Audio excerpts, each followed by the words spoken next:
தினமலர் நேயர்களுக்கு வணக்கம். உரைகள் நிகழ்ச்சிக்கு உங்கள் அனைவரையும் அன்போடு வரவேற்கிறோம்.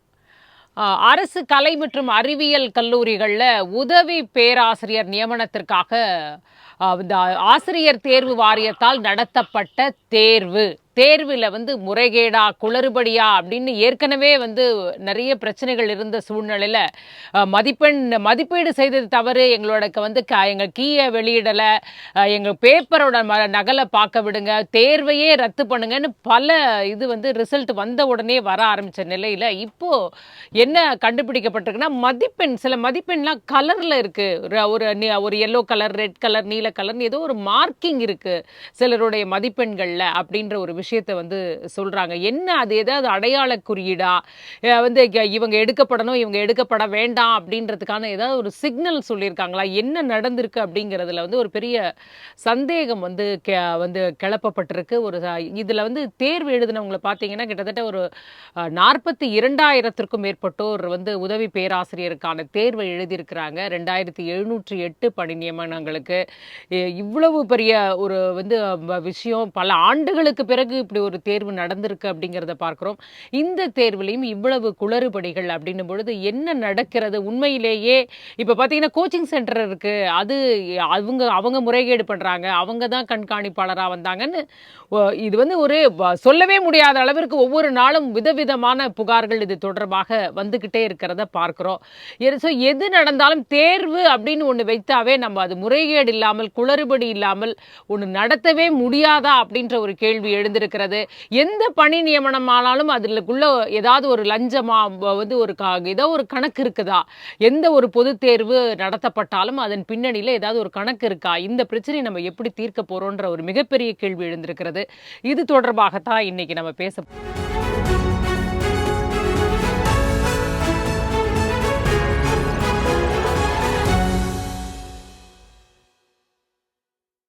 நம்மோடு 3 கருத்துரையாளர்கள் இணையம் வழியாக இணைந்திருக்கிறாங்க. முதலாவதாக அரசியல் விமர்சகர் திரு வாசுதேவன் அவர்கள் நம்மோடு இணைஞ்சிருக்காங்க. வணக்கம் சார். வணக்கம். மற்றும் கல்வியாளர் பேராசிரியர் திரு மாறன் அவர்களும் நம்மோடு இணைஞ்சிருக்காங்க. வணக்கம் சார். வணக்கம். மற்றும் கல்வியாளர் திரு முருகையன் பக்கிரிசாமியும் நம்மோடு இணைஞ்சிருக்காங்க. வணக்கம் சார். வணக்கம். முருகையன் சார், சொல்லுங்க. அதாவது இந்த தேர்வுல என்ன மாதிரி இது எல்லாம் முறைகேடு குளறுபடின்னு வார்த்தையில ஒவ்வொரு விதமான ஒரு பிரயோகம் இருக்கு. உண்மையிலே என்னதான் நடந்திருக்கிறதா நீங்க பாக்குறீங்க? ஆனா இன்னைக்கு டிஆர்பி மறுத்து இருக்கிறாங்க, எதுவுமே நடக்கல அப்படின்ற ஒரு விஷயத்த சொல்லியிருக்காங்க. நாங்க கல்வித்துறை செயலாளரிடம் எல்லா எக்ஸ்பிளனேஷனும் கொடுத்துட்டோம், ஒண்ணுமே நடக்கலன்னு சொல்றாங்க. ஆனா இன்னொரு பக்கம் பாத்தீங்கன்னா, அதாவது என்ன சொல்றதுனே தெரியல, விதவிதமான புகார்கள் தேர்வர்கள் சொல்றாங்க, கௌரவ விரிவுரையாளர்கள் சொல்றாங்க, பல ஆண்டுகளாக காத்திருக்காங்க. எப்படி பாக்குறீங்க இந்த விஷயத்தை? வணக்கம். நீங்கள் குறிப்பிட்டது மாதிரி தேர்வு என்றாலே முறைகேடு தானா என்று ஒரு கேள்வி எழும்பி இருக்கிறது. 2017 பாலிடெக்னிக் கல்லூரிகளில இந்த மாதிரி மிகப்பெரிய ஊழல் நடைபெற்று அந்த தேர்வையை ரத்து செய்தார்கள். அண்மையில நம்முடைய ஒன்றிய அரசு தேசிய தேர்வு முகமை நடத்தக்கூடிய நீட் தேர்வில பல்வேறு ஊழல் முறைகேடுகள் நடைபெற்று அந்த தேர்வை ரத்து செய்து இன்றைக்கு அதே போல மத்திய அரசு நடத்தக்கூடிய சிபிஎஸ்இ பள்ளிக்கூடங்கள்லயும் அந்த தேர்வுல சிபிஎஸ்இ ஆன்லைன் வேல்யூவேஷன்ல அந்த ஸ்கிரீன் வேல்யூவேஷன்ல பல முறைகேடுகள் நடைபெற்று இன்னைக்கு லட்சக்கணக்கான மாணவர்கள் தங்களுடைய மதிப்பெண்களை இழந்ததாக சொல்லிட்டு இருக்காங்க. இது தொடர்பாக டெல்லியில மிகப்பெரிய போராட்டம் தொடர்ந்து நடைபெற்றுக் கொண்டிருக்கிற இந்த சூழ்நிலையில இன்றைக்கு தமிழ்நாட்டுல உதவி பேராசிரியர்கள் அரசு கலை அறிவியல் கல்லூரிகளில பணி நியமனம் பெறுவதற்காக நடத்தப்பட்ட தேர்விலே முறைகேடுகள் நடைபெற்றிருக்கின்றன என்ற குற்றச்சாட்டு எழுப்பப்பட்டிருக்கிறது. ஏறத்தாழ ஒரு மாமாங்கம் மகம் 12 வருடங்களாக பணி நியமனமே இல்லாமல் இருந்த ஒரு உயர்கல்வி துறையில பேராசிரியர்கள் பற்றாக்குறை ஏறத்தாழ 9,000 பணியிடங்கள் காலியாகிவிட்டன. 9,000 உதவி பேராசிரியர்கள் பணியிடங்கள் காலியாக இருக்கின்றன. அந்த 12 வருடங்களுக்கு பிறகு இந்த தேர்வு டிஆர்பி ஆசிரியர் தேர்வு வாரியத்தால் நடத்தப்பட்டு அந்த தேர்வு பிப்ரவரி மாசம், நம்முடைய டிசம்பர் மாதம், சென்ற ஆண்டு டிசம்பர் மாதம் இந்த டிஆர்பி தேர்வு நடைபெற்றது. டிசம்பர் மாதம் தேர்வு நடைபெற்ற பொழுது கிட்டத்தட்ட நீங்க சொன்ன மாதிரி 42,064 பேர் இந்த தேர்வை எழுதினார்கள். இந்த 42,064 பேர்லையும் பாத்தீங்கன்னா கிட்டத்தட்ட ஒரு 8,000 சொச்சம் பேர் 8,747 பேரு 8,747 பேர் பாத்தீங்கன்னா கௌரவ விரிவுரையாளர்களாக கெஸ்ட் லெக்சரர்ஸ் இன்றைக்கு அரசு கல்லூரிகளில பணியாற்றி கொண்டிருப்பவர்கள். அவர்களுக்கெல்லாம் 25,000 ஒரு தொகுப்பூதியம் தரப்பட்டு அவர்களுக்கு சென்ற தேர்தல் முன்னால நம்முடைய அந்த முன்னாள் திராவிட முன்னேற்ற கழக அரசு 5 ரூபாய் உயர்த்தி 5,000 ரூபாய் உயர்த்தி 30,000 என்று நிர்ணயித்தார்கள். அது பெரிய போராட்டம். ஏன்னா ஒரு கல்லூரியில ஒரு அரசு கல்லூரியில அங்கே பதிவு பெற்ற பணி அந்த யூசிஜி ஸ்கேல் வாங்குற ஒரு பேராசிரியருக்கு இவருக்கு எவ்வளவு வித்தியாசம்னு அப்படி அது இருக்கட்டும், அது தனி சப்ஜெக்ட். அப்படி அவர்கள் எழுதிய அந்த தேர்வில இன்றைக்கு முறைகேடுகள் நடைபெற்றிருக்கின்றன என்று சொல்லப்பட்டிருக்கிறது. அது முதல் தாள், இரண்டாம் தாள். முதல் தாள் 150 கேள்விகள், ஒரு கேள்விக்கு 1 மதிப்பெண்கள், 150 மதிப்பெண்கள், 150 மதிப்பெண்களுக்கு இவர்கள் எழுதினவர்கள் எல்லாம் பாத்தீங்கன்னா PhD படிச்சவங்க எல்லாமே அந்த கல்லூரி விரைவு பேராசிரியர்களாக உதவி பேராசிரியர்களாக பணியாற்றுவதற்கு தகுதி படைத்த தகுதியாளர்கள் கிட்டத்தட்ட 8,000 பேர் கிளாஸ் எடுத்துக்கிட்டு இருக்காங்க ஆல்ரெடி. ஆகவே இவர்களை பொறுத்தவர்கள் தன்னுடைய முதன்மை பாடத்திலே அந்த 150 கேள்விக்கு பதில் எழுதுகிற போது அவங்க எல்லாம் 110, 115, 120 மதிப்பெண்கள் எடுத்தவர்கள் கூட அடுத்தது கட்டுரை வினா என்று வருகிற போது ஒரு 300 சொற்களுக்கு மிகாமல் எழுதக்கூடிய அந்த கட்டுரை வினாவுக்கு ஒரு 5 கேள்விக்கு 5, 10, 50 மார்க்குக்கு 10 மார்க்கு, 0 மார்க்கு, 1 மார்க்கு, 2 மார்க் எல்லாம் வாங்கியிருக்காங்க. மிகப்பெரிய வித்தியாசம் இருக்கிறது. அப்ப முதல் தாளுக்கும் இரண்டாம் தாளுக்கும் இருக்கிற வித்தியாசத்தை பார்க்கிற போதும் அதே போல அந்த ஆங்கில பிரிவு பாடப்பிரிவுல பாத்தீங்கன்னா அதுல நீங்க சொன்னது மாதிரி நீல கலர்ல எல்லோ கலர்ல எல்லாம் மார்க் பண்ணப்பட்டிருக்கிறது என்பதெல்லாம் ஒரு சந்தேகத்திற்கான வழிவகுத்து விட்டதாக இன்றைக்கு பேசப்படுகிறது. என்னுடைய கேள்வி ஒரே ஒரு கேள்விதான். டிசம்பர் மாதம் தேர்வு நடைபெற்றது. ஜனவரி, பிப்ரவரி மாதம் ஆங்கிலம் நினைக்கிறேன் ஒரு 5 பேராசிரியர்கள் நியமனம் செய்த போது அவர்களுக்கு பணிக்கால அடிப்படைக்கு பணியினுடைய அனுபவத்துக்காக பணிக்காலத்துக்காக அவர்கள் எத்தனை ஆண்டுகள் பணியாற்றினார்களோ அதுக்கு ஒரு மதிப்பெண் போட வேண்டும் என்கிற அடிப்படையில அதுல சில ஊழல்கள்ல தவறுகள்லாம் நடந்து அந்த 5 நியமனங்களும் ரத்து செய்யப்பட்டன. பிப்ரவரி மாசம் முடிஞ்சு மார்ச் மாதம் தேர்தல் நடத்தை விதிமுறைகள் வந்தாச்சு. அப்ப டிசம்பர் தேர்வு, பிப்ரவரியில 5 பேர்ல மறுபடியும் தவறு நடந்தது நியமனத்துல. அதுக்கு பிறகு மார்ச் மாதம் தேர்தல் நடத்தை விதிமுறைகள் வந்தது. ஏப்ரல் மாசம் தேர்தல் வந்தது. எல்லாம் சரி. ஏப்ரல் மாதத்துக்கு பிறகு இன்றைக்கு மே மாதம் அந்த தேர்தல் முடிவுகள் வந்து இன்னைக்கு புதிய அரசு அமைந்து 40 நாட்கள் ஆகிய பிறகு அந்த முடிவு வெளிவருகிறது. இன்றைக்கு உயர்கல்வித்துறை அமைச்சர் அவர்கள் காங்கிரஸ் கட்சியை சேர்ந்த வணக்கத்துக்குரிய விஸ்வநாதன் அவர்கள் இருக்கிறார்கள். அப்படி வருகிற போது எங்க திராவிட முன்னேற்ற கழக அரசு நடைபெற்ற பொழுது தேர்வு நடைபெற்று தேர்வு தாள்கள் திருத்தப்பட்டு அதெல்லாம் முடிவு செய்து ஆனால் அவர்கள் பணி நியமனம் செய்யவில்லை யாரையும். அதுல சில முறைகேடுகள் இருந்தது, தேர்தல் விதிமுறைகள் வந்தது, நிறுத்திட்டாங்க. இப்ப புதுசா 40 நாள் கழிச்சு இன்றைக்கு உயர்கல்வித்துறை அமைச்சர் அவர்கள் அந்த தேர்வு முடிவுகளை வெளியிடுகிற போது அதை ஒரு ரெவியூ பண்ணணுமா வேணாமாங்கிறது என்னுடைய கேள்வி. பிரின்சிபல் செக்ரட்டரி இருக்காரு, உயர்கல்வித்துறை செயலாளர் இருக்காரு, உயர்கல்வித்துறை அமைச்சர் இருக்காரு, உயர்கல்வித்துறை டிபார்ட்மெண்ட் இருக்கிறது. ஆகவே கிட்டத்தட்ட டிசம்பர் மாதம் நடந்த தேர்வை இத்தனை நாட்கள் கழித்து தேர்தலுக்கு பிறகு தேர்தல் விதிமுறைகளினாலே காலம் தள்ளியதாக வைத்துக் கொள்வோம். இன்றைக்கு தேர்தலுக்கு பிறகு இன்றைக்கு பொறுப்பேற்றிருக்கிற அரசு 40 நாட்களுக்கு பிறகு வெளிவருகிற போது அதை பார்த்து அதை சரி செய்து வெளியிட வேண்டும் என்பது என்னுடைய எண்ணம். அப்படி வெளியிடப்படவில்லை. இன்னொன்னு பாத்தீங்கன்னா முக்கியமான பாயிண்ட வச்சிருக்கீங்க. நான் போயிட்டு வரேன். மாறன் சார், அதாவது இந்த தேர்வே வந்து ஒரு கேள்வி கேட்கப்படுகிறது. இந்த மாதிரி ஏன் வந்து ஒரு டிஸ்கிரிப்டிவ் தேர்வு வைக்கணும், 2ஆம் தாள் 1ஆம் தாள்னு ஏன் வைக்கணும் இந்த எக்ஸாம் அப்படின்றது அந்த அடிப்படையிலேயே வந்து கேள்வி இருக்கிறது. கௌரவ விரிவுரையாளர்கள் ஆரம்பத்திலே இதை கொண்டு வரும்பொழுதே இந்த கேள்வியெல்லாம் கேட்கப்பட்டு இது தொடர்பான விஷயங்கள்லாம் வருது. ஒரு 50 மார்க்குக்கு அதுவும் ஒரே கேள்வி 50 மார்க் அப்படிங்கிறாங்க. அது கேட்கும் போதே ரொம்ப மலைப்பா இருக்கு. இது வரைக்கும் எந்த எக்ஸாம்லயும் 50 மார்க்குக்கு ஒரு கேள்வி இருக்க முடியுமா? அப்படின்னா அதுக்கான ஆன்சர் எப்படி இருந்திருக்கணும், அதோட எதிர்பார்ப்பு எப்படி இருக்கும், அதுக்கு ஒரு கீ கூட வெளியிடல அப்படின்ற ஒரு 5 கேள்வி 10 மார்க் 50 மார்க் மேடம். நான் சொல்றேன். சொல்லுங்க சார். அதாவது ஐயா சொன்னாங்க டிஆர்பி நியூ கவர்மெண்ட் வந்துச்சு, அந்த ஹையர் எஜுகேஷன் மினிஸ்ட்ரி ஏன் ரிவ்யூ பண்ணல அப்படிங்கிறது வந்து அது சம்மந்தம் இல்லை.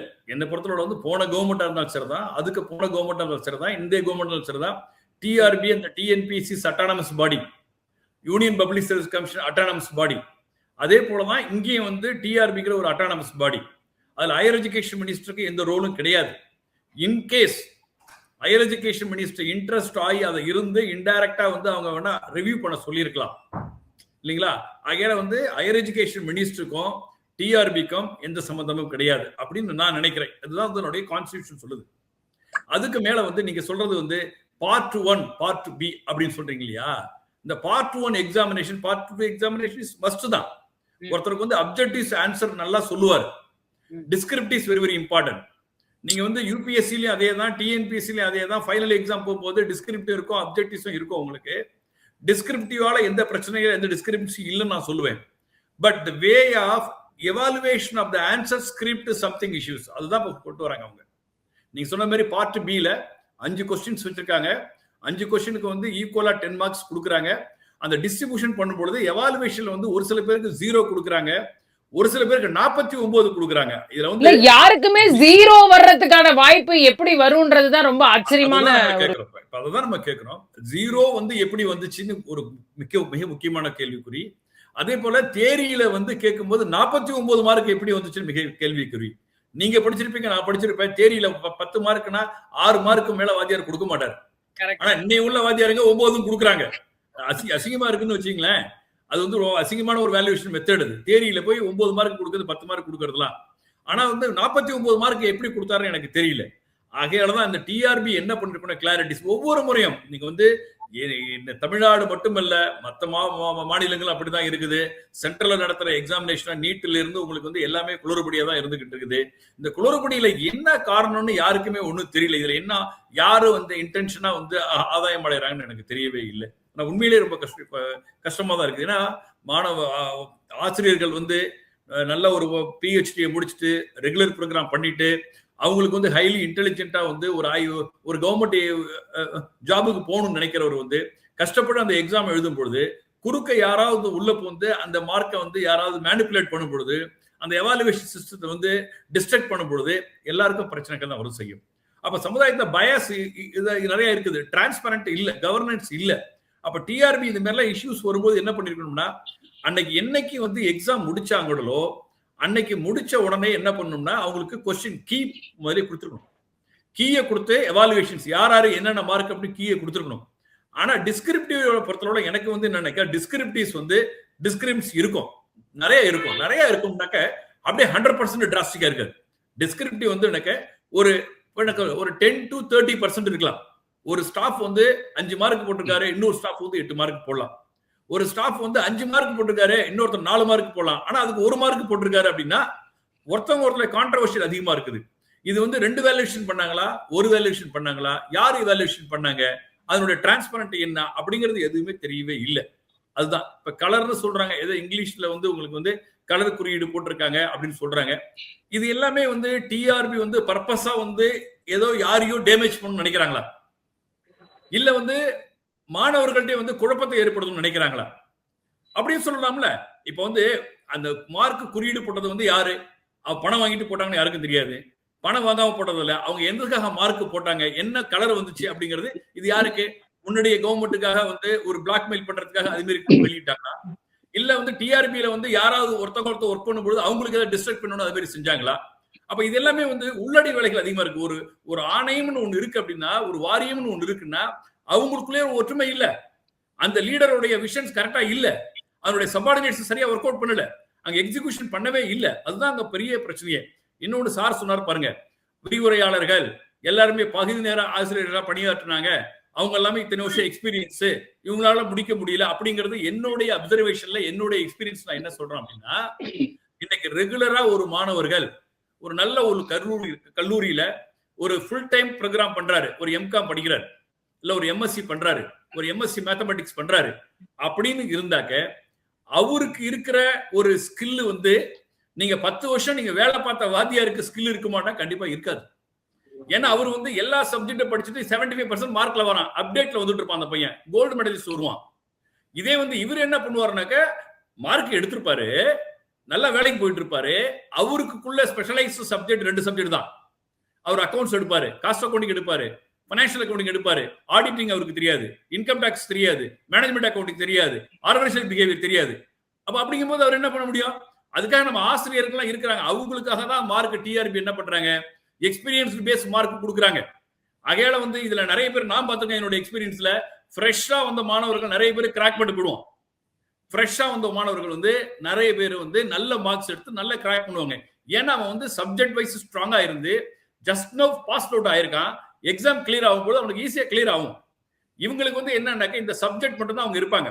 அந்த சப்ஜெக்ட் தவிர வேற சப்ஜெக்ட் போகாது. ஏன்னா எனக்கு கூட ஒரு ஸ்டாஃப் நேத்து ஆக்சுவலா முந்தானத்து ஒரு டிஆர்பி எக்ஸாமினேஷன், அவர் வந்து அக்கௌண்ட்ஸ்ல பினான்ஸ்ல வீக்கு, ஃபைனான்ஸ் புக்கை என்கிட்ட கேட்டு வாங்கிட்டு போறாரு. சார் ஃபைனான்ஸ்ல நான் இப்போது வீக்கா இருக்கேன் சார், என்னால முடியல சார் அப்படிங்கிறாரு.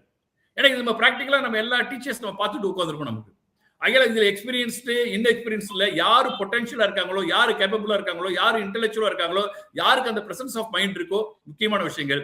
இந்த டிஸ்கிரிப்டிங்கிறது மிக முக்கியமான விஷயம். டிஸ்கிரிப்ட் இல்லாம இல்ல, உனக்கு இன்னைக்கு ரைட்டிங் ஸ்கில் இன்னைக்கு இல்லாம இன்னைக்கு 21st செஞ்சுரியில வந்து கம்யூனிகேஷன் ஸ்கில்ல writing skill very very important. As a teacher you should know how to write the essay. Writing skill very important. Objectives மட்டும் நான் வச்சு பண்ண முடியாது. அப்ஜெக்டிவ்ஸ் வச்சு யாருமே அனலைஸ் பண்ண முடியாது. ஏன் இன்னொரு ஒரு கேள்வியை கேட்கிறேன், இவ்வளவு தூரம் ஆள் மாறாட்டம் நடந்திருக்குங்கிறீங்க, கொஸ்டின் பேப்பர்ல குளறுபடிக்கிறீங்க, அப்ப அப்ஜெக்டிவ்ஸ்ல குளறுபடி நடந்திருக்க கூடாதா? இல்ல அதையும் இல்ல கௌரவ விரிவுரையாளர் சங்கத்துல இருந்து பேசுறவங்க என்ன சொல்றாங்கன்னா, தமிழ் தெரிஞ்சவங்க தான் வரணுன்றதுக்காக தான் தமிழ் புலமைக்காக ஒரு செக்ஷன் ஃபர்ஸ்ட் செக்ஷன் வைக்கிறாங்க ஒரு 50 மார்க்குக்கு. ஆனா அதை வந்து இது கணக்கு எடுத்துக்கல. ஆனா அப்படி ஒரு செக்ஷன் வைக்கிறாங்க.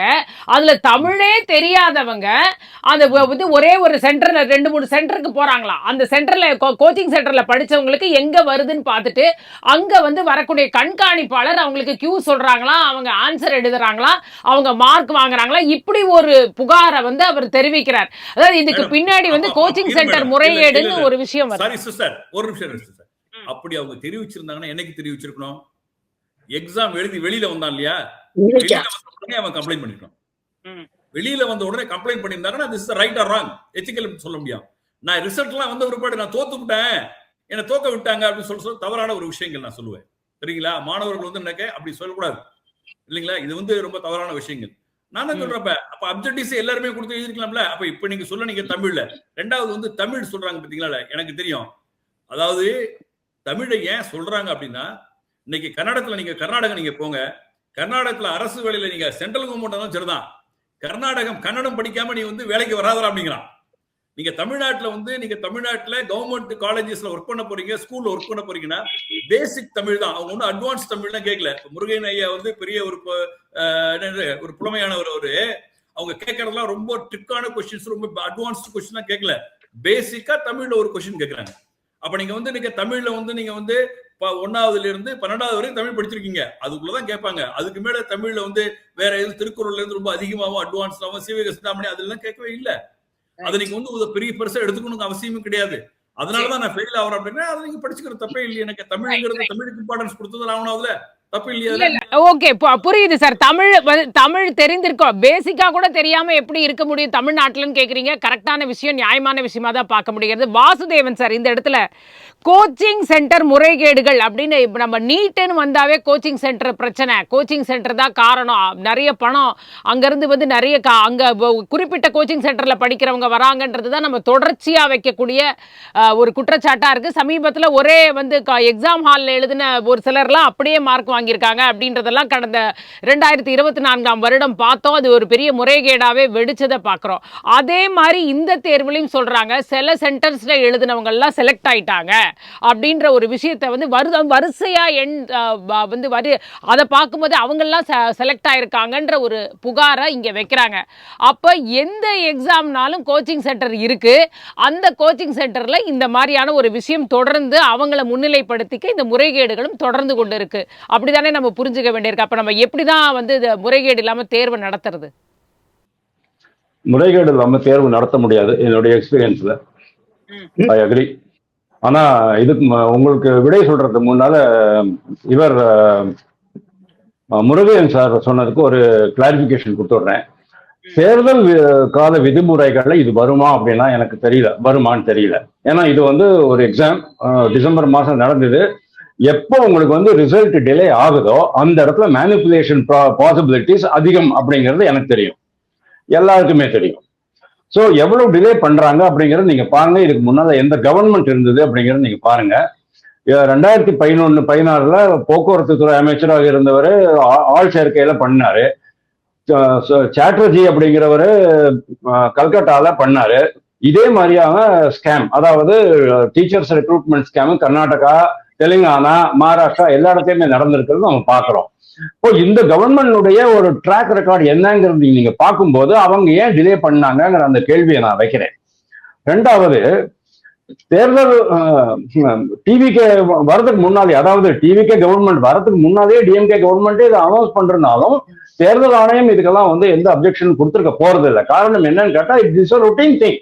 இதுக்கும் மக்களுக்கும், அதாவது பொதுமக்களுடைய நன்மைக்கும் எந்த சம்பந்தமும் கிடையாது. ரிசல்ட் மட்டும்தான் நீங்க அனௌன்ஸ் பண்றீங்க. அதுக்கப்புறமா தான் அப்பாயின்மெண்ட் இல்ல. அதுல ஒரு பிரச்சனை இருந்தது. முருகையன் சார் சொன்னது ஒரு பிரச்சனை என்னவாக இருந்ததுன்னா, ஒரு பணி நியமனமே கொடுக்க போகும் பொழுதுதான் அங்க பிரச்சனையாய் தான் இது நிறுத்தப்பட்டது. சோ அதனாலதான் டிலேவே தவிர இது வந்து கவர்மெண்டோ இல்ல தேர்தல்னாலயோ டிலே ஆகல. அது வந்து ஒரு பிரச்சனைனால டிலே ஆயிடுச்சு. பிரச்சனைனால டிலே ஆயிடுச்சு.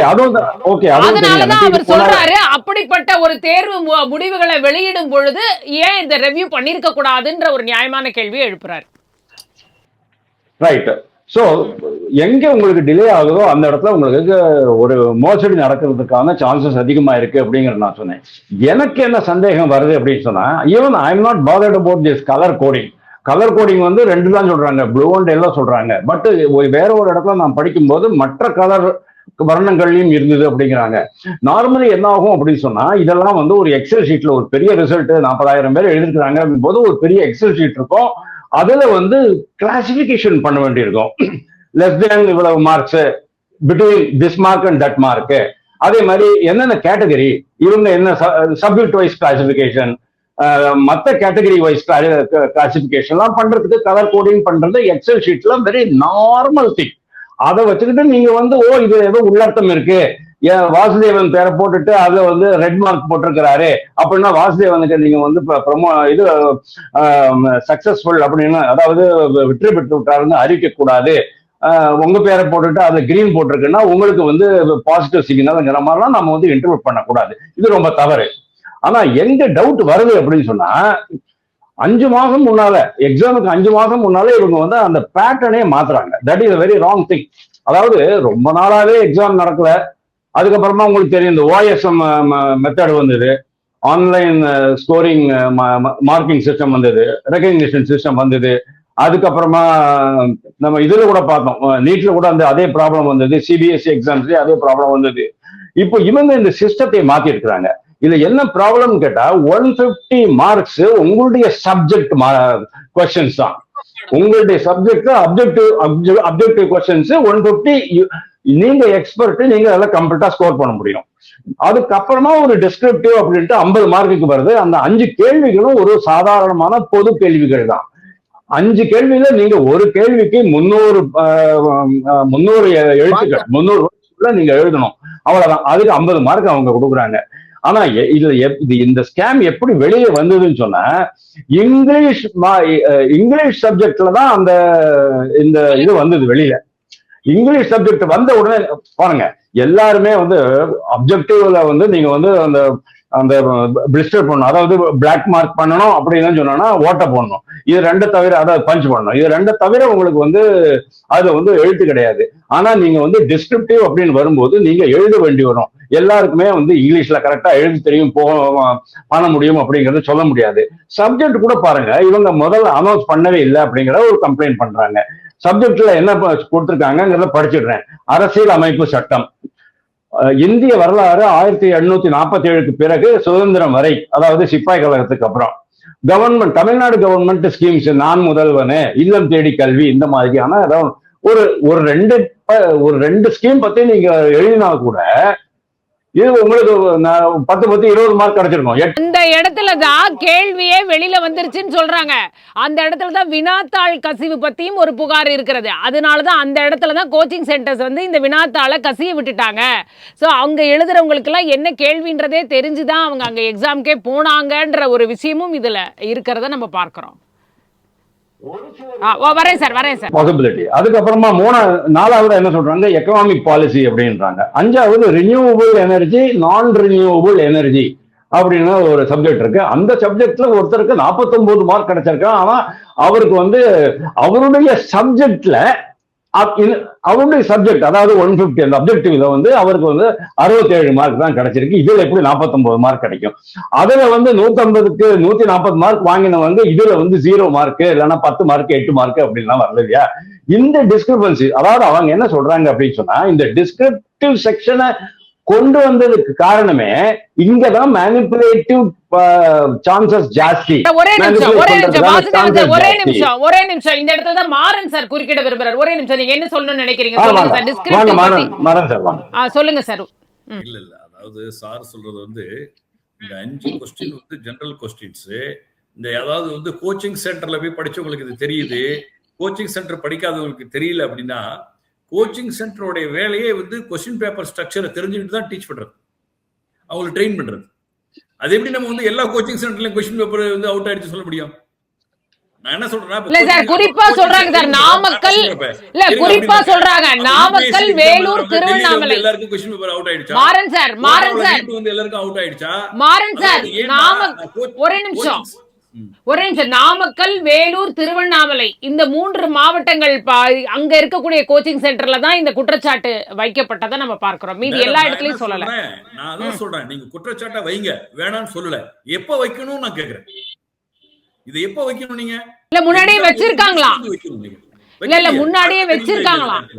இப்ப வந்து நீங்க வெளியிட்ட பிற்பாடு வைக்கிறீங்க. அதாவது அவங்க வந்து ஸ்ட்ரக்சரே கொடுத்துட்டாங்க. சார் ஐயா சொல்றாரு பாருங்க, 1047க்கு பிற்பாடு இந்திய வரலாறு, அரசியலமைப்பு, இந்திய கான்ஸ்டிடியூஷன்ஸ், கவர்மெண்ட் ஸ்கீம்ஸ் எல்லாமே கூப்பிடுறாங்க. என்விரான்மெண்டல், எக்கனாமிக்கல் growth, இது ஜெனரலா ஒரு ஜெனரல் நாலேஜ். ஒரு ஹையர் எஜுகேஷன்ல ஒரு ப்ரொஃபஸரா வராரு, ஒரு டீச்சரா இருக்கிறாருன்னா this is most important. Murugaiyan sir ஏதோ சொல்ல நினைக்கிறார். முருகையன் சார், நான் வந்து சார்ல வந்து ஒத்துக்கிறது என்ன அப்படின்னா, அந்த அப்ஜெக்டிவ்ஸ்ல வந்து நான் 150க்கு 130 மார்க் எடுத்தவன், இந்த டிஸ்கிரிப்டிவ்ல என்னால வந்து 10 மார்க் எடுக்க முடியல, 20 மார்க் எடுக்க முடியலன்னா அது நியாயமான கோரிக்கை. அந்த கோரிக்கை நம்ம என்னன்னு நம்ம கேட்கணும், பார்க்கணும். கோச்சிங் சென்டர் படிக்கிறவங்களுக்கு ஸ்ட்ரீம்லைன் பண்ணி கொடுக்குறாங்க. Okay okay okay sir, okay sir. Murugaiyan sir சொல்லுங்க, என்ன செய்ய? வணக்கம். அதாவது ஒரே ஒரு பாயிண்ட் தான். ஒரு தேர்வு நடத்திய பிறகு அந்த தேர்வு வினாத்தாளுக்கு நம்ம ப்ரொஃபசர் நல்லா சொன்னாங்க, பேராசிரியர், ஒரு விடை குறிப்பு கீ ஆன்சர் வெளியிட வேண்டும். அந்த டிஸ்கிரிப்டிவ் ஆன்சருக்கு கூட ஒரு 300 வார்த்தைகள் சொன்னா அதுல இந்த 10 கருத்துக்கள் இருந்தா இத்தனை மதிப்பெண் கொடுக்கலாம், 10 பாயிண்ட் உள்ள இருக்கணும், 15 பாயிண்ட் உள்ள இருக்கணும்னு சொல்லியிருக்கணும். இன்னொன்னு விஷயம், இந்த கவர்மெண்ட் எல்லா டெண்டரையும் ரத்து பண்றாங்க. மின்சார பேருந்து ரத்து பண்றாங்க, அது ரத்து பண்றாங்க, எல்லாம் ரத்து பண்ணிட்டு இருக்கும் போது முன்னைய ஆட்சியில் நடைபெற்ற இந்த தேர்வில் முறைகேடு நடைபெறுகிறது என்று சொன்னால், இப்ப கூட அதே விடைத்தாட்களை நல்ல விடைக்குறிப்புகளை வெளியிடுவதன் மூலமாக விடைக்குறிப்பு வச்சு ரீவேல்யூ பண்ணலாம். 47,000 பேரையும் திருப்பி முருகன் சார், இப்பதானே முறைகேடுகள் நடந்திருக்குன்றத வெளிப்படையா சொல்லும் பொழுதுதானே இனிமேல தானே அவங்க முடிவு எடுக்க முடியும். அப்ப நடந்ததுக்கும் தாவேக அரசு தான் பொறுப்பேற்கணும்னு சொல்ற மாதிரி இருக்குல்ல சார்? ஆமா, நான் என்ன சொல்றேன், தேர்வு முடிவுகள் வெளியிடுவதற்கு முன்னாலே நீங்க தான் சொல்றீங்களா, நாங்க லஞ்சம் வாங்க மாட்டோம், வாங்குறவங்களை விட மாட்டோம், தவறு செய்பவர்களை விட மாட்டோம் சொல்பவர்கள், தவறு செய்பவர்களை விட மாட்டோம் என்று சொன்னால், அந்த ஆட்சியில் நடந்த தேர்தலுடைய அந்த தேர்வினுடைய முடிவுகள் வெளிவருகிற போது அதுக்கு கீ ஆன்சர் வந்ததா, கீ ஆன்சர் படி திருத்தினாங்களா என்று பார்க்கக்கூடிய ஒரு கடப்பாடு சீஃப் செக்ரட்டரிக்கு இருக்கு. அது நீங்க ஐயா சொன்னாங்க, டிஆர்பி ஒரு சுயாட்சி பெற்ற ஒரு நிறுவனம், அது அட்டானமஸ் பாடி. நான் ஒத்துக்கிறேன். வர ஓகே ஓகே. வாசுதேவன் சார், இதுக்கு வந்து இப்ப தாவேக அரசுக்கு தான் முழு பொறுப்பு இருக்கா இந்த விஷயத்துக்கு? ஏன்னா இவ்வளவு வந்து டிஆர்பில இருந்து ஒரு வந்து பேப்பரை வந்து என்ன சொல்றது, நீங்க விடைத்தாள் நகல் பார்க்கணும்ன்றாங்க, கீ வேணுங்கிறாங்க, இதெல்லாம் வந்து கோரிக்கை வைக்கிறாங்க. இது டிஆர்பிக்கு பொறுப்பா இல்ல இதுக்கு தாவேக தான் பொறுப்பா? ஆக்சுவலி மாறன் சார் சொல்லிட்டு இருந்தாரு இட்ஸ் அன் இண்டிபெண்டன்ட் பாடி, அது கரெக்ட் தான், இல்லைன்னு சொல்லல. ஆனா நீங்க உடனே சர்ச் பண்ணி பாருங்க, UPSC comes under HRD ministry, அதே மாதிரி இங்க TRB comes under education ministry. Education ministry கீழே இருக்கும்போது வேண்டாம், எனக்கு பல விஷயங்கள் பேச வேண்டியதா இருக்கு. சான்றிதழ் வழங்குற சமாச்சாரத்துல கூட அவங்க வந்து எவ்வளவு பண்ணினாங்க அப்படிங்கிறது இப்ப அரசகுமார உள்ளதள்ள நிலையில நமக்கு தெரியுது இல்லையா? அப்போ மந்திரி அளவுல, அரசு அளவுல அந்த இடத்துல தலையீடு இருக்குமா இல்லையா அப்படிங்கறத நீங்க யோசிச்சு பார்க்கணும். அதனால தோ இட் இஸ் அட்டானமஸ் பாடி, அதுல வந்து குறுக்கீடுகள் இல்லை அப்படிங்கறத என்னால சொல்ல முடியாது. அப்புறம் சார் சொன்னாரு, இந்த மாதிரி நீங்க தான் சொன்னீங்க, இந்த மாதிரி ஒரு சில இடங்கள்ல அந்த வேலூர், ராணிப்பேட்டை அந்த மாதிரி ஏரியால இருக்கிற இவங்கெல்லாம் பண்ணியிருக்கிறாங்க அப்படின்னு. ஓகே, அப்படின்னா ஒரு இடத்துல அந்த பேப்பர் லீக்குக்கான ஒரு பேப்பர் லீக்னா அந்த டிஸ்கிரிப்டிவ் கொஸ்டின் பேப்பர்ஸ்ல ஒரு சில கேள்விகள் அவங்களுக்கு வந்து கிடைச்சிருக்கலாம் அப்படிங்கிறது கூட எனக்கு தோன்றது. சார், அங்க இருந்து தான் கண்காணிப்பாளர்களே வராங்களாம். அவங்களோட குற்றச்சாட்டு என்னன்னா, கண்காணிப்பாளரே அங்க இருந்தா வராங்களாம். தேர்வு கண்காணிப்பாளர்களே அவங்க அந்த லிஸ்ட்ல அந்த குரூப்லயே வெளியிடப்பட்டதா இவங்க எல்லாம் வர்றாங்கன்னு. அவங்க வந்து கரெக்டா வர்றாங்கன்றதுதான் அவங்க குற்றச்சாட்டா வைக்கிறாங்க. ஓகே, உங்க கேள்விக்கு நான் இப்ப வரேன். அந்த முதல் கேள்விக்கு நான் இப்ப வரேன். இதுக்கு வந்து பொறுப்பேற்க வேண்டியது டிஎம்கேயா அல்லது தாவேக்காவா அப்படின்னா, தாவேக்காக்கு இதுல எந்த பொறுப்பும் இருக்கிற மாதிரி தெரியல. அவங்க தான் புதுசா வந்திருக்கிறாங்க. எக்ஸாம் நடந்து முடிஞ்சு போச்சு, அதுக்கப்புறமா உடனே அவங்க வந்து வேல்யூவேஷன் பண்ணியிருப்பாங்க. வேல்யூவேஷன் பண்ணின பிறகு டிஎம்கேல என்ன பண்ணியிருப்பாங்க அப்படின்னா, அதாவது ஒரு வைல்டு அலிகேஷன் தான் நான் சொல்றது, வைல்டு அலிகேஷன் தான். I have no proof. அவங்க மற்ற ஆள் சேர்க்கையில பண்ணின மாதிரியே இந்த இடத்துலயும் மேனிபுலேஷன் பண்றதுக்கான அவகாசம் எடுத்துட்டு இருப்பாங்க. ஆனா இதெல்லாம் தெரியாம இது ஒரு பெண்டிங்ல இருக்கு அப்படின்னு உடனே அந்த அதிகாரி சொல்லியிருப்பாரு, நம்ம இதை ரிலீஸ் பண்ணணும் அப்படின்ட்டு உடனே அவங்க வந்து ரிலீஸ் பண்ணிருக்காங்க. ரிலீஸ் பண்ணின பிறகுதான் இதெல்லாமே வந்து வெடிக்கும். அங்கதான் வந்து எனக்கு டவுட் வருது, ஐ வாண்ட் ரீவேல்யூவேஷன் அப்படின்னு கேட்பேன். என்னுடைய பேப்பர் எப்படி நீங்க திருத்திருக்கீங்க காமிங்க அப்படின்னு நான் கேட்கும்போது automatically they have to be transparent, they have to show the valuation sheet, என்ன வேல்யூவேஷன் டெக்னிக் அடாப்ட் பண்ணிருக்கீங்க அப்படின்ட்டு. ஆனா டிஸ்கிரிப்டிவ் மெத்தட்ல மட்டும் என்ன ஆகும் அப்படின்னா, ஒரு 4-5 பாயிண்ட்ஸ் சிப்பாய் முட்டியையும் பத்தி நீங்க எழுதும் போது நீங்க வந்து இது அமெரிக்கன் இண்டிபெண்டன்ஸ் பத்தி நீங்க எழுத முடியாது, சுயன்லாய் பத்தி நீங்க எழுத முடியாது. ஓகே, ஆனா அது எவ்வளவு வேல்யூவேஷன் பண்ணிருக்காங்க, என்னென்ன பாயிண்ட்ஸ்க்கு நீங்க வேல்யூவேஷன் பண்ணிருக்கீங்கிறது ஒரு செட் ஆஃப் கைட்லைன்ஸ் இருந்திருக்கும். அதுக்குதான் அவங்க கேட்கறாங்க, இப்போ நீங்க அந்த set of guidelines, valuation guidelines set எனக்கு கொடுங்க அப்படின்னு அவங்க கேட்டிருக்கிறாங்க. அதனால இன் ஆல் ப்ராபபிலிட்டி ஒரு ரெண்டு பக்கமும் இருக்கு. அதாவது இவங்க யாரும் வந்து இந்த இதுல எலிஜிபிலிட்டி கிடைக்கலையோ, அதாவது தேர்வு முதிர்ச்சி பெறவில்லையோ, அவங்களுக்கு ஒரு டிசப்பாயின்மெண்ட் இருக்கிறதுனால அவங்க ஒரு வைல்டு அலிகேஷன்ஸ் சொல்ற மாதிரியான ஒரு அபிப்பிராயம் எனக்கு இருக்கு. But at the same time இந்த தேர்வு முடிவுகள் வெளிப்படைத்தன்மை இல்லை அப்படிங்கிறதுல எனக்கு ஒரு டவுட் வருது. காரணம் என்ன அப்படின்னு கேட்டா, டிஎம்கேனுடைய DMK ADMK, I don't want to take any names, government டிபார்ட்மெண்ட்ல எவ்வளவு தூரம் அவங்க இன்டர்ஃபியர் பண்ணிருக்கிறாங்க, தலையீடு பண்ணிருக்கிறாங்கிறது இந்த பழைய சரித்திரத்தை வச்சு பாத்தீங்கன்னு சொன்னா இதுலயும் ஏதாவது குளறுபடிகள் நேர்ந்திருக்கலாம். அதே மாதிரி நீங்க சொன்ன அந்த கோச்சிங் சென்டர்ஸ் எவ்வளவு பவர்ஃபுல் அப்படிங்கிறது எனக்கு தெரியும். அவங்களுக்கு இந்த டிஸ்கிரிப்டிவ் ஷீட்னுடைய ஏதாவது ஒரு பேப்பர் கொஸ்டின்ஸ் கிடைச்சிருக்கலாம், அதை வச்சு அவங்க ஆனா ஒரு விஷயம் மேடம், ஒரு இன்ஸ்டியூட்ல கொடுத்துட்டாங்கன்னு சொன்னா மற்ற இன்ஸ்டியூட்காரங்களும் அதை வாங்கியிருப்பாங்க, காசு கொடுத்து அவங்க வித்திருப்பாங்க. அந்த மாதிரியான பல விஷயங்கள் இப்ப எப்படி இந்த பாலிடெக்னிக் எக்ஸாம்ல நடந்துச்சோ 2017ல கேட்க விரும்புறேன். மாறன் சார் கிட்ட டிஆர்பி வந்து இது ஒண்ணு புதுசு இல்ல. ஏற்கனவே பாலிடெக்னிக் கல்லூரிக்கு நடக்கும் பொழுது 2016 இதே அலிகேஷன் தான் வந்தது.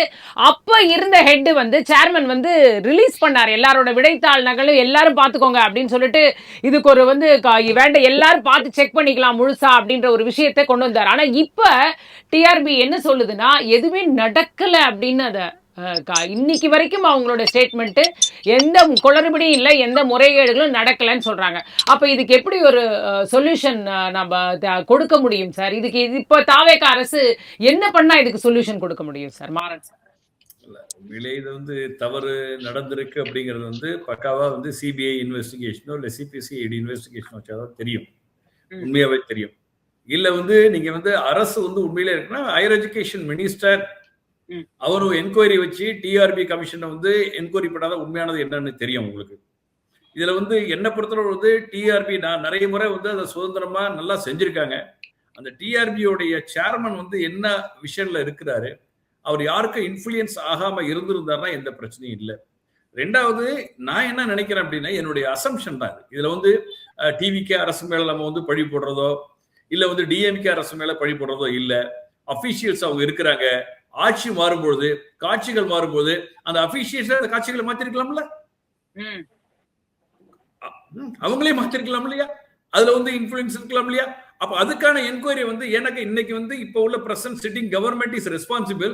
அவங்க ஒரு இன்வெஸ்டிகேஷன் வைக்கிட்டோம், வச்சு உண்மை என்னன்னு தெரியட்டும், மக்களுக்கு தெரியட்டும், மாணவர்களுக்கு தெரியட்டும். ஏன்னா பாதிக்கப்பட்டிருக்காங்க மாணவர்கள் சொல்றாங்க. அப்ப உண்மை என்னன்னு தெரிஞ்சிருக்கணும். இல்ல டிஆர்பி வந்து எதுவுமே இல்ல, நான் வந்து கரெக்டா தான் நடந்திருக்கேன், டிரான்ஸ்பரண்டா இருக்குனாக்க அவங்க முன்னாடியே என்ன பண்ணிருக்கணும் அப்படின்னாக்க கீ ஆன்சர் கீ முதல்ல கொடுத்துருக்கணும். முதல்ல ஆன்சர் கீ கொடுக்காம மிகப்பெரிய தவறு. அது டிஸ்கிரிப்டிவா இருந்தாலும் அதுக்கான ஒரு பாயிண்ட்ஸ் கொடுத்துருக்கணும். நீங்க இப்ப சொல்றாங்க பாத்தீங்களா இல்ல 3-4 சென்டர்ங்கிறது, அதாவது சென்டர்ஸ் வந்து நீங்க சொல்ல மாரி ஹிஸ்டரி அப்படிங்கிறது வந்து பார்த்தோம்னா அதுக்கான ஹிஸ்டரி கண்டிப்பா அவங்க நடத்திருப்பாங்க, ஸ்கீம்ஸ் நடத்திருப்பாங்க. அதுக்கு எக்கனாமிக்கல் இருக்கு, என்விரான்மெண்டல், இதெல்லாம் வந்து ஒரு இன்ஸ்டிடியூட்ல வந்து பக்காவா கவர் பண்ணியிருந்தாங்கன்னு வச்சுங்களேன். அது வந்து நீங்க வந்து அந்த கொஸ்டின் பேப்பர் ரிலீஸ் ஆச்சு சொல்லிடுவீங்களா? இப்ப நானே படிச்சிருக்கேன்னு வச்சுங்களேங்க, 2 கிளாஸ்ல வந்து மேத்தமெட்டிக்ஸ் படிப்போம் இல்ல சயின்ஸ் படிப்போம். ஒரு வாத்தியார் வந்து கரெக்டா நடத்திருப்பாரு, இன்னொரு வாத்தியார் கரெக்டா நடத்திருக்க மாட்டாரு. ஒரு வாத்தியார் நடத்தின இடத்துல எல்லாமே கொஸ்டின்ஸ் வந்திருக்குது யூனிவர்சிட்டி கொஸ்டின் பேப்பர்ல. அப்ப அந்த கொஸ்டின் பேப்பர் வந்து யூனிவர்சிட்டி வாத்தியார் செட் பண்ணாரு, அவர் தான் கொஸ்டின் பேப்பர் ரிலீஸ் பண்ணாரு சொல்றதா? அந்த வாத்தியார் கவர் பண்ணிருக்காரு. அந்த சென்டர் வந்து என்னென்ன சிலபஸோ அக்கார்டிங் தி சிலபஸ் அவங்க கவர் பண்ணிருக்காங்க இல்லீங்களா? அப்ப நீங்க கொஸ்டின் பேப்பர் லீக் ஆயிருக்குன்னு சொல்லியிருந்தீங்க, எக்ஸாம் எழுதி முடிஞ்ச உடனே லீக்னு சொல்லியிருந்தா நான் இதை ஒத்துக்க முடியும். இல்லன்னா இப்ப வந்து நின்னுகிட்டே இந்த மாதிரி வந்து சொல்றது வந்து நீங்க பிரசன்ட் கவர்மெண்ட்டை வந்து ஃபால் பண்றீங்களா, இல்ல ப்ரீவியஸ் கவர்மெண்ட் ஃபால் பண்றீங்களா, இல்ல டிஆர்பி நீங்க ஃபால் பண்றீங்களா, யாரை ஃபைன் பண்றீங்க, இல்ல உங்களோட இயலாமை நீங்க ஃபால் பண்றீங்களா? நீங்க என்னன்னு பாக்கணும். நீங்க வந்து டிஸ்கிரிப்ஷன் எழுதும் போது 4 மார்க், அதாவது என்ன பொறுத்தளவு வந்து பார்த்தோம்னா இன்னைக்கு நம்ம பாக்குறோம் ஒரு ஸ்டாஃப் வந்து 20 மார்க்ஸ் போறாரு, இன்னொரு ஸ்டாஃப் 60 மார்க் போறாரு, இன்னொரு ஸ்டாஃப் 40 மார்க் போறாரு, இன்னொரு 80 மார்க் போறாரு. இங்க ரெகுலர் வேல்யூ இல்ல ரைட், அந்த கேள்வி தான் நம்ம வைக்கலாம். Okay Maran sir, okay sir, Maran sir ஒரு நிமிஷம் நான் வரேன். முருகையன் சார், அப்ப டிசம்பர் மாதம் ஒரு தேர்வு நடத்தப்பட்ட அப்பவே கீ வெளியிடப்பட்டிருக்கணும் இல்ல? அப்ப நீங்க அப்ப எந்த அரசை எந்த ஆட்சியை நீங்க இதுக்கு பொறுப்பாக்குவீங்க? அருமையான ஒரு கேள்வியை முன்னாடி வைக்கிறீங்க. ஒரு தேர்வு நடந்த பிறகு உடனடியாக விடைக்குறிப்பு வெளியிட வேண்டிய அந்த பொறுப்பு அந்த அரசாங்கத்தில் இருந்திருக்க வேண்டும். அந்த அரசாங்கம் என்கிற போது ஆசிரியர் தேர்வு வாரியம் தான் அதை செய்திருக்க வேண்டும். ஆசிரியர் தேர்வு வாரியம் என்பது நல்லபடிங்க, அதுக்கு ஒரு சேர்மன் இருப்பாரு. அந்த ஆசிரியர் தேர்வு வாரியம் இந்த டிஆர்பி தேர்வு வாரியத்தின் மூலமாக உதவி பேராசிரியர்களை நியமிப்பதற்காக ஒரு போர்டு, ஒரு குழு நியமிக்கப்பட்டது. அந்த குழுவுல எனக்கு தெரிஞ்சு சில பல்கலைக்கழகத்தினுடைய மூத்த பேராசிரியர்கள் கூட இருந்தாங்க. டிஆர்பி பண்ணிடாது.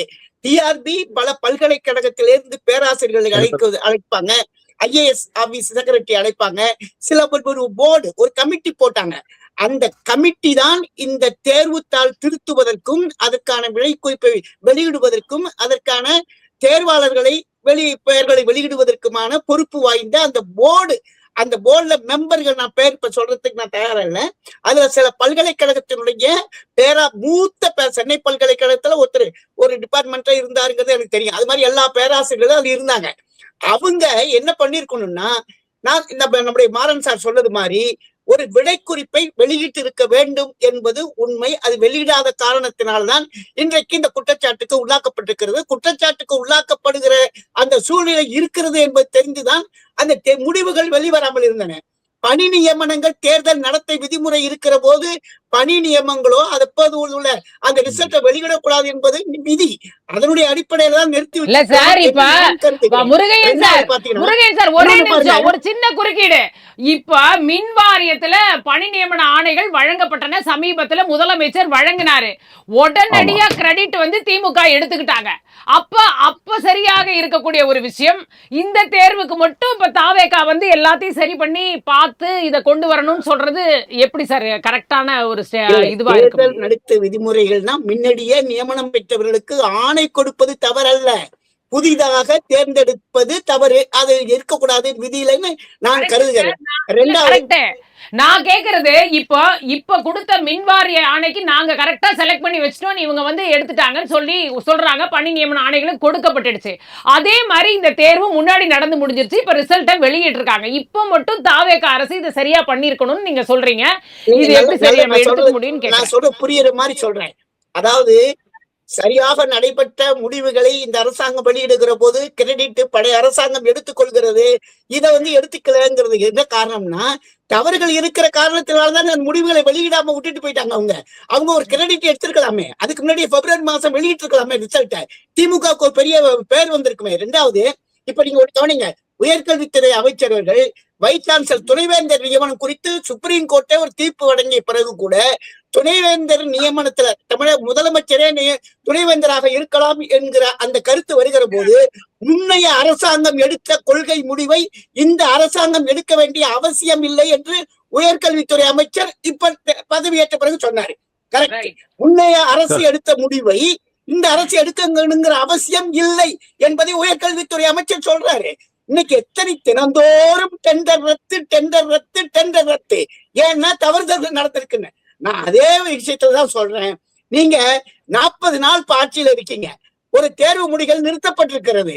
டிஆர்பி மூலமாக அந்த தேர்வு செய்யப்பட்ட அந்த ஆசிரியர்களுக்கு கொடுத்த பேராசிரியர் கொடுத்த மதிப்பெண்கள் சரியாக இருக்கிறதா என்பதை நீங்க மந்திரியை விடுங்க, secretary principal secretary for higher education அது எல்லாமே அந்த அளவுக்கு எல்லா இடத்துலயும் நடந்திருக்கு. நீங்க எல்லாத்தையும் பார்த்து ரிலீஸ் பண்ணுங்கன்னு சொல்றீங்கன்னு நான் புரிஞ்சுக்கிறேன். வாசுதேவன் சார், நீங்க ரொம்ப நேரமா குறுக்கிட்டு இருக்கீங்க, சொல்லுங்க. நமக்கு டைம் ஆயிடுச்சு. சொன்னது கரெக்ட் தான். ஆனா என்ன தெரியுமா, there is an element of doubt.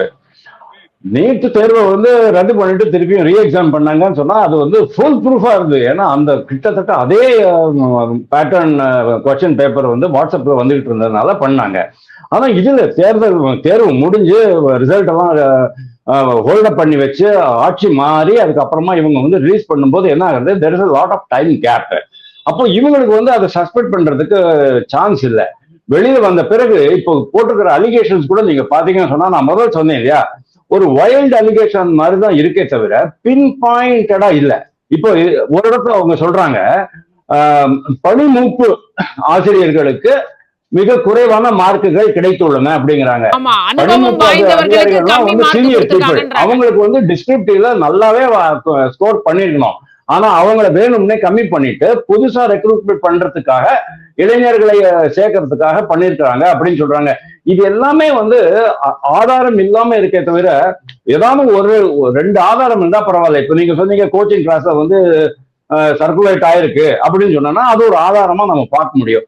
ஆதாரமே இல்லாம இருக்கும்போது மாநில அரசு என்ன பண்ணோம், அப்படியே ஸ்ட்ரைட்வே ரிலீஸ் பண்ணிட்டாங்க. என்னை பொறுத்த வரைக்கும் மேடம், அதனாலதான் நம்ம வந்து ஒரு இண்டிபெண்டன்ட் பாடி அப்படின்னு சொல்றோம். அதனால்தான் மேனுவல் இன்டர்வென்ஷன் கூடவே கூடாது அப்படின்னு சொல்றோம். அப்படி இருந்தாலும் கூட உங்களுக்கு ஏதாவது ஒரு இடத்துல மேனுவல் இன்டர்வென்ஷன் வரும். 1980 நானே அதை பார்த்திருக்கேன். ஒரு மதுரையில ஒரு கல்லூரி ப்ரொஃபசர், அவரை போய் பார்த்தோன்னு சொன்னா இந்த பேங்க்ல உனக்கு வேலை கிடைக்கும். என்னுடைய நண்பன் நான் திருச்சியில இருந்து அவன் கூட்டிட்டு போய் அவரை பார்க்க வச்சு அவனுக்கு அந்த வேலை கிடைச்சது. அவன் ரிட்டையர் ஆயிட்டான். நான் சொல்றது 1981, 45 வருஷத்துக்கு முன்னால. இப்போ பிஎஸ்ஆர்பின்னு ஒண்ணு வந்தது, banking services recruitment board, RRB railway recruitment board, அதெல்லாம் ரொம்ப ஃபுல் ப்ரூஃப் மெத்தட் இருக்கும். ஆனா அங்க எந்த மாதிரியான ஒரு மேனிபுலேஷன் இருக்கும் அப்படிங்கறதையும் நான் உங்களுக்கு சொல்றேன். 1000 பீப்புளை ரெக்ரூட் பண்ணணும் அப்படின்னு சொன்னா அவங்க வந்து 900 நேம்ஸ் அனௌன்ஸ் பண்ணிடுவாங்க. அந்த பாக்கி 100 இருக்குது இல்லையா, அந்த 100ல வந்து இவங்களுடைய ஓகே ஷாமலா மேடமுக்கு தெரிஞ்சவங்க, மாறன் சாருக்கு தெரிஞ்சவங்க, வாசுதேவன் சாருக்கு தெரிஞ்சவங்க, இப்படின்ட்டு ஒரு 4 பேர் 3 பேரை போட்டு விட்டுடுவாங்க. அவ்வளவுதான் இருக்கும். ஆனா இன்னைக்கு அப்படி கிடையாது. பார்த்தா சாட்டர்ஜி கல்கட்டால பண்ணின மாதிரி மேசிவ் ஸ்கேம், எப்படி நம்ம செந்தில் பாலாஜி பண்ணாரோ கேஎன் நேரு பண்ணாரோ அந்த மாதிரி மேசிவ் ஸ்கேம். அதனாலதான் வந்து கொஞ்சம் டவுட் வருது. ஆனா இந்த டிலேனால, இந்த எக்ஸாம் டிலே, இந்த ரிசல்ட் அனௌன்ஸ்மெண்ட்ல இருக்கிற டிலேனால நீங்க என்ன குற்றச்சாட்டு வச்சாலும் ஒட்டிக்க மாட்டேங்குது. அதனாலதான் சொல்றேன், there is an element of doubt. there is an element of doubt on account of which we are not able to proceed further. Right Maran sir இப்ப வந்து ஆதாரம் இல்ல நீங்களும் கூட சொல்றீங்க, ஏன் முன்னாடியே சொல்ல, இப்ப சொல்லி என்ன பிரயோஜனம், இப்ப முன்னாடியே சொல்லியிருந்தா பரவாயில்ல. ஆனாலும் இப்ப நிறைய புகார்கள் வந்துதான் இருக்கு. இப்ப அப்படியே நம்ம அதை புறந்தள்ளிட்டு இதுதான் ரிசல்ட் அப்படின்ட்டு போயிட முடியுமா, இல்ல என்னதான் இப்ப வந்து செய்ய முடியும்னு நீங்க நினைக்கிறீங்க இந்த ஸ்டேஜ்ல? இல்ல, நல்ல கொஸ்டின்ஸ் தான். இப்ப ரீசெண்டா வந்து இன்னைக்கு வந்து தமிழக முதல்வர் வந்து நிறைய வந்து அரசாணைகளை வழங்கினாங்க. எலக்ட்ரிசிட்டி போர்டு மற்ற டிபார்ட்மெண்ட் எல்லாம் வழங்குனாங்க, டிஎன்பிஎஸ்சி மூலியமா வந்து எடுத்து வழங்கினாங்க. அப்ப அதுல எந்த விதமான இஷ்யூஸ் வரல. இஷ்யூஸ் வரும்போது வராதபோது நம்ம என்ன பண்ணோம், அதை அக்செப்ட் பண்ணிக்கிட்டு இருக்கோம். ஆனா பட் இப்ப வந்து என்னன்னா, ரிசல்ட் ரிலீஸ் ஆகும் பொழுது நிறைய டிஸ்கிரிபன்சி வருது, நிறைய இஷ்யூஸ் வருது. அப்ப இஷ்யூஸ் வரும்பொழுது என்ன, ஏன் அதனாலதான் டிஆர்பி வந்து சரியா அதை கையாளல, அதை ஹேண்டில் பண்ணாத விதம் தான். இப்ப ரெண்டு கவர்மெண்டோடைய பேரையும் கெடுக்கிறாங்க அவங்க. டிஎம்கே கவர்மெண்ட் பேரையும் கெடுக்கிறாங்க, டிவிகே பேரையும் கெடுக்கிறாங்க, ரெண்டு கவர்மெண்ட் பேரு கெடுக்கிறாங்க. அப்ப நீங்க என்ன பண்ணணும் அப்படின்னு ஒரு வந்துட்டா ஒரு இன்வெஸ்டிகேஷன் வைக்கிறது தான் என்ன பொறுத்தவரை சரியான விஷயங்கள். ஏன் அப்படின்னா, டிஸ்கிரிப்டிவ் கொஸ்டின்ஸ் வந்து 0 மார்க் வாங்கக்கூடியது தவறான ஒரு விஷயங்கள். அதே டிஸ்கிரிப்டிவ்ல வந்து 49 மார்க் கொடுக்கறது தவறான ஒரு விஷயங்கள். அப்ப இது அப்ஜெக்டிவ்ஸ் வந்து நான் வந்து ஆஸ் பர் தி நார்ம்ஸ், நீ என்ன மார்க் போட்டிருக்கியோ, நீ என்ன எழுதிருக்கியோ, ஆன்சர் கரெக்டா வரப்போகுது. வேற அந்த டிஸ்கிரிப்டிவ்ல 0, 49 இந்த மாதிரி ஒரு வேரியேஷன் இருக்கும்போது, டூ மச் ஆஃப் வேரியேஷன் இருக்கும்போது எல்லாருக்குமே சஸ்பெக்ஷன் வரதான் செய்யும். அப்ப சஸ்பெக்டிங் வரும்பொழுது கண்டிப்பா இதுக்கான ஒரு ஆணையத்தை அமைச்சு அதை உண்மையா என்னங்கிறத கண்டறிஞ்சு அதுக்கு தகுந்த மாதிரி ரிசல்ட்டை கொடுத்து, பாதிக்கப்பட்ட மாணவர்கள் யாரும் வந்து நல்லா எழுதின மாணவர்கள், நல்ல பிரில்லியண்டானவர்கள், நல்ல வாய்ப்பு உள்ளவர்களுக்கு அந்த வாய்ப்பை மறுப்பது தவறான ஒரு விஷயங்கள் ஆகும். ஆகையால அரசு வந்து உண்மையா இதை வந்து நடவடிக்கை எடுத்து, நீங்க ரீ எக்ஸாம் வைக்கிறீங்களோ இல்ல உள்ள எக்ஸிஸ்டிங் எக்ஸாமை கரெக்ட் பண்றீங்களோ, ஒரு சரியான ஒரு ரிசல்ட்டை வந்து டிரான்ஸ்பரண்டா கொடுத்தா மட்டும்தான் மக்கள் வந்து நம்புவாங்க, இல்லைன்னா நம்ப மாட்டாங்கன்னு நான் நினைக்கிறேன். இது இறுதிக்கட்ட பார்வை இதை எடுத்துக்கிறேன். அடுத்த ஒரு 30-40 வருடத்துக்கு ஹையர் எஜுகேஷன் இன்ஸ்டிடியூஷனுடைய இன்டெலெக்சுவல் அவங்கதான், ஹியூமன் கேபிட்டல் அவங்கதான், அவங்களுடைய குவாலிட்டியை வந்து டிஃபைன் பண்றது டிஆர்பி தான். அப்ப வந்து அதை கரெக்டா இருக்கணும்னு நான் நினைக்கிறேன். வேற ஒண்ணும் ரைட் சார். முருகையன் சார், இப்ப இன்வெஸ்டிகேஷன் போயிட்டோன்னு வச்சுக்கோங்களேன், இப்ப விசாரணைன்னு போயிட்டா, ஒரு நிமிஷம் கேள்வி எடுத்துக்கோங்க முருகையன் சார். விசாரணைன்னு நம்ம போயிட்டோம் அப்படின்னா இன்னும் டிலே ஆகும். 12 ஆண்டுகளாக அவங்க ஒரு அரசு வேலைக்காக காத்து இருக்காங்கன்றத நம்ம பார்க்கிறோம். அப்ப இன்னும் டிலே பண்ணிக்கிட்டே இதை போறது சரியா இருக்குமா? அதுக்காகத்தான் நான் ஒரு தீர்வாக ஆசிய கல்வியாளர், இங்க இருக்கிறவங்க எல்லாம் கல்வியாளர்கள் தான், நான் ஒரு தீர்வாக நான் என்ன சொல்றேன்னா, ஏறத்தாழ 8747 உதவி பேராசிரியர்கள் முழு தகுதியை பெற்று அந்த பிஹெச்டி பண்ணி அந்த நம்முடைய டெட் நெட் எல்லாம் பாஸ் பண்ணி அந்த 8747 பேர் இன்றைக்கு நீண்ட நாட்களாக கல்லூரிகளிலே உதவி பேராசிரியர்களாக பணியாற்றி கொண்டிருக்கிறார்கள், மிக குறைந்த சம்பளத்துக்கு. இவரும் 30,000 ரூபாய் வாங்கிட்டு வேலை செய்யறாங்க. இந்த 8747 பேர் மிகப்பெரிய கனவோடு தான் பணியாற்றி கொண்டிருக்கிறார்கள். நான் நம்மள என்னைக்காவது ஒரு நாள் நிரந்தரம் ஆக்குவாங்கன்னு. ஆகவே இந்த 2000 சொச்சம் வேக்கன்சிக்காக ஒரு தேர்வு நடத்தி அதுல 47,000 பேர் எழுதி இந்த ஊழல்களை சந்திப்பது என்பதை ஒரு கமிஷன் போட்டு விசாரிக்கிட்டோம். இதற்கு இடையில இந்த தற்காலிகமாக பணியாற்றக்கூடிய பேராசிரியர்களை நம்முடைய இந்த புதிய அரசினுடைய வாக்குறுதி கொடுத்திருக்காங்க. தற்காலிக ஆசிரியர்களுக்கு நாங்க வந்து இது தீர்வு காண்போம்னு. இந்த 8747 பேருக்கு டிஆர்பில ஒரு எக்ஸாம் வச்சு ரெகுலரைஸ் பண்ணி இவங்களுக்கு அந்த பணி வாய்ப்பை கொடுத்து அவர்களுடைய வாழ்வில் ஒரு ஒளிவிளக்கு ஏற்றக்கூடிய ஒரு நல்ல அரசாக தாவேக அரசு இந்த அறிவிப்பை செய்தால் அங்கே பணியாற்றி கொண்டு, ஏன்னா ஒருத்தர் 1.5 லட்சம் சம்பளம் வாங்குறப்ப 30,000 வாங்கிட்டாங்க. அதே வேலையை பார்த்துக்கிட்டு இருக்கிற அந்த ஆசிரியருக்கு ஒரு எதிர்காலம் ஏற்படும். அவர்களையும் தகுதிப்படுத்தி அவர்களுக்குள்ளே ஒரு தேர்வை நடத்தி இந்த பணியாற்றக்கூடிய பேராசிரியர்கள், உதவி பேராசிரியர்களுக்கு இந்த பணியை கொடுத்தால் நல்லது என்பது என்னுடைய அரசாங்கத்துக்கு நான் வைக்கிற கோரிக்கை. உங்களுடைய வாசுதேவன் சார், உங்களுடைய இறுதிக்கட்ட பார்வை, நீங்க என்ன தீர்வு முன்வைக்கிறீங்க? இல்ல, என்னை பொறுத்த வரைக்கும் இந்த அலிகேஷன்ஸ் எல்லாம் ஸ்டில் நாட் சப்ஸ்டான்ஷியேட்டட். அதனால இதை ரொம்ப சீரியஸா எடுக்க அவசியம் இல்லைங்கிறது தான் என்னுடைய கருத்து. அது ஆக்சுவலி இந்த கலர் கோடிங் அப்படிங்கிறதுல வந்து சப்ஸ்டன்ஸே கிடையாது. ஆனா இவங்க சொன்ன மாதிரி ப்ராப்பர் ப்ரூஃப் இருந்து பேப்பர் லீக் ஆயிட்டு இருக்கு, வேணும்னே குளறுபடிகள் இருக்கு. எக்ஸப்ட் தட் சப்ஜெக்டிவ் அந்த பார்ட் பி ஆன்சர் ஷீட்ல வந்து 0 மார்க் வர முடியாது, 49 மார்க் வர முடியாது. இந்த இடத்துல ஒரு சின்ன டிஸ்கிரிபன்சி இருக்குங்கிறது நான் ஒத்துக்கிறேன். அதர் தேன் தட் பெரிய மேஜரா ஒரு டிஸ்டர்பன்ஸ் இருக்கிற மாதிரி எனக்கு தெரியல. தேங்க்யூ. ஓகே, கருத்துக்களுக்கு மிக்க நன்றி உங்கள் மூவருக்குமே.